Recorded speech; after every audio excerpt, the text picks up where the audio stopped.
CBI விசாரணை வேணும் அப்படின்னு தாவேகாவும் இப்ப கோர்ட்ல கேஸ் போட்டிருக்கிறாங்க. பாஜகவும் அதை கேக்குது, அதிமுகவும் கேக்குறாங்க. இப்ப இந்த விசாரணை அதற்கு சிபிஐக்கு போனாதான் உரிய உண்மை வெளியில வருமா? இது அரசியல் காரணங்களுக்காக முன்வைக்கப்படக்கூடிய ஒரு கோரிக்கையா தான் வந்து நம்ம பார்க்க வேண்டியிருக்கு.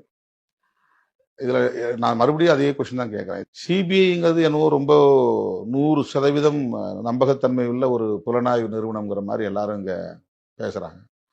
சிபிஐங்கிறதும் ஆளுங்கட்சியால் கையாளப்படக்கூடிய ஒரு கருவியா தான் இன்னைக்கு மாறி இருக்கு.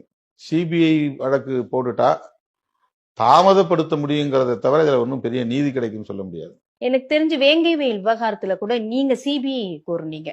தமிழக காவல்துறை மேல இருக்கக்கூடிய நம்பிக்கை போயிருச்சு, சிபிஐ விசாரணை தேவை அப்படின்னீங்க. அது எந்த அடிப்படையில அந்த தமிழ்நாடு காவல்துறையின் மீது நம்பிக்கை வைக்கல. அவங்க வந்து எங்களையே வந்து மிரட்டுறாங்க, எங்களையே ஒத்துக்க சொல்றாங்க, எங்களையே வந்து குற்றவாளியாக்க பாக்குறாங்கன்னு தொடக்க நாள்ல இருந்து டே 1ல இருந்து அவங்க இதே குற்றச்சாட்டு சொன்னாங்க. இப்ப அவங்களுக்காகத்தான் நான் பேச முடியும்.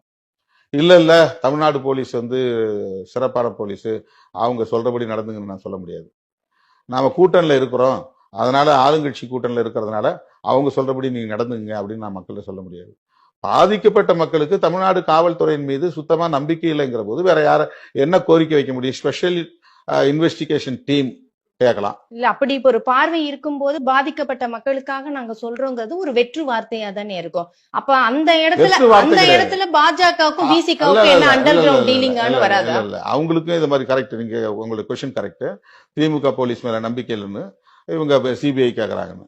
ஆனால் நான் கேட்கறது இதுல அரசியல் பண்றது கேட்கல. அவங்களுக்கு அரசியல் பண்ற நோக்கம் இருக்கு.